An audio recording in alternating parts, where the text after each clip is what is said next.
Hello everyone, Johnny Hurricane here from GamersHeroes.com, and for today's early access preview we are going to be checking out Black Skylands.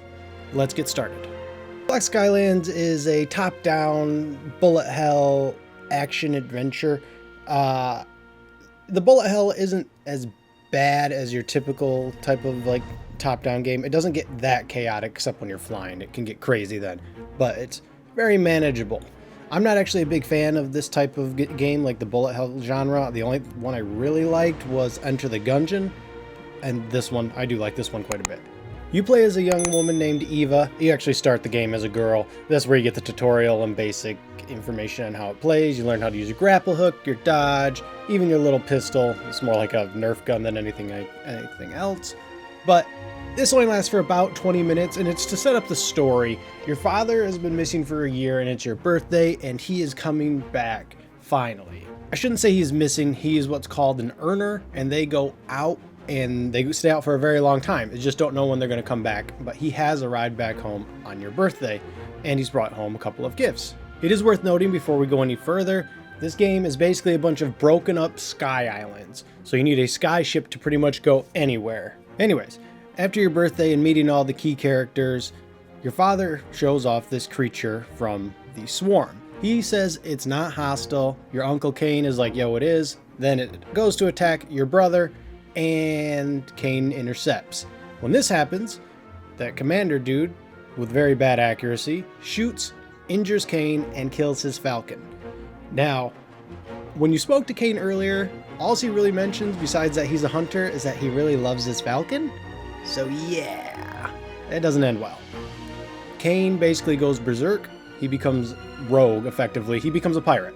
And he starts attacking your guys' ship. As you can see, he literally obliterates what you guys call the father ship.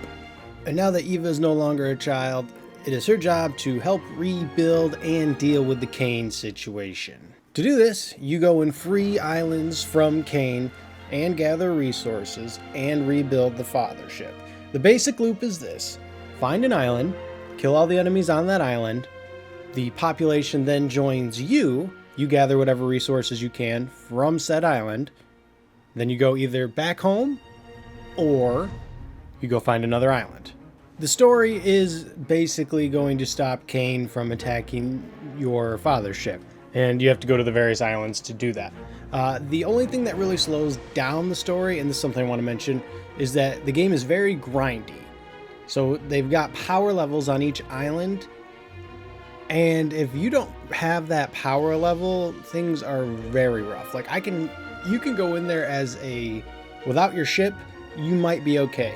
But if your ship is underpowered, it literally blows up in like 2 shots, at least from my experience. So basically what that means is you can't just focus on upgrading yourself and not your ship. You have to do both, which means you have to get many more materials than you might have just to power your own character up. To get resources, you go to the islands, you take the islands, and then you bring the resources back to your ship. At first you have to do this manually, and then eventually your little moth named Luma can actually just do it for you. You just press A, or well, I'm not sure what it is on the keyboard, but I use you can use your controller for this one. And it brings it right back to your ship. This worked for the most part perfectly. The problem was one time, actually it was more like 2 or 3 times, when I had her bring mods back to my ship, the mods weren't in my cargo hold, and the mods are used obviously to upgrade your weapons. So without those, you're missing out on quite a bit. So if I missed like a piece of wood or a rock from that, whatever, I don't care. But the mods, those are important.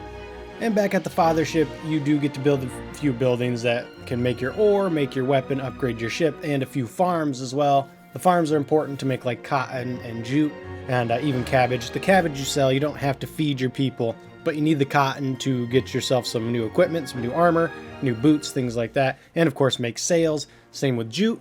And the other thing is, the islands, at least from what I could tell, their materials don't respawn. So if you need more iron and there's no more iron on any of the islands around you, then you have to trade up at one of the trade depots.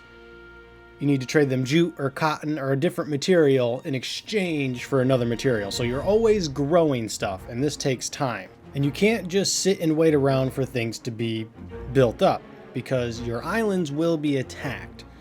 Now this happens I think it happens a little too frequently. And my biggest problem with this is that there's no real way for you to defend it unless you go there directly. You can't fast travel to every island. You can only fast travel to where airships are, fuel ships, or the father ship. And sometimes there's not a fuel ship very close, so you do have to fly all the way back, and you have to defend the. You don't have to defend the island, but if you lose the island and the population goes away, you'll lose some of your upgrades. I do think it would be good to have a system in place that you can perhaps arm your citizens or place turrets in a certain spot to let you know, hey, the island was defended on its own, but next time you're going to have to be there, or you're going to have to replace the turrets. Because there are turrets, and I put them down where the enemies spawned, but they spawn enemies and airships. And when I went there, my turrets were destroyed. The enemies were also dead, but they didn't take care of the airships. I know why they do it. They don't just want you sitting at the base and farming. I get that. I just think there should be a way for you to be away and for it to be defended. Maybe there is down the line. I should say I only got about 10 to 12 hours in, and there was still one more section of islands that had like 800 power that I hadn't gotten to yet. I'm pretty sure that's the last part, because the only thing outside of that was Kane's Fortress. There are a few side missions, and these reward, well, the ones that I did either rewarded oil capsules, which was cash, and of course there was a weapon, a special weapon, but it couldn't be modified. It was better than my base assault rifle, but I couldn't modify it, so eventually it got outclassed. And you can fish. The fish are useful for building materials, and you can trade them for other building materials, or you can just sell them if you need cash. One other thing, there is a bit too many enemies in the sky. Sometimes I feel like you can be fighting like 3 or 4 flying enemies at one time. These include ships and like jetpack troops. And the ship is the hardest part to control, because you got to control your angle, your speed, and your turrets. You can angle your turrets. Eventually you do get a sight for your cannons, which are really good, but it's just a lot to take in, you know. So maybe reduce those enemies a bit, because there's a couple times I cleared everything out and then more popped up right on the other side of the screen, and it's like, come on, man. Anyways, that's Black Skylands. As I said, it's only early access. I believe it's, like I said, if I had to guess, probably about 15-ish, maybe a little bit more if you want to clear every single island, probably about 20 hours. Overall, I really enjoyed it. I did have a couple of crashes. I do think there are a couple of things that need to be adjusted, and I really think there should be a way to defend your islands when you're not there at least once. But other than that, I had a really good time with it. So, if you like this type of game and what you saw interests you, I think you'll have a good time. Alright, that'll do it for me. If you liked what you saw, got what you needed. Like, comment, subscribe. See you guys in the next video. Later, Gators.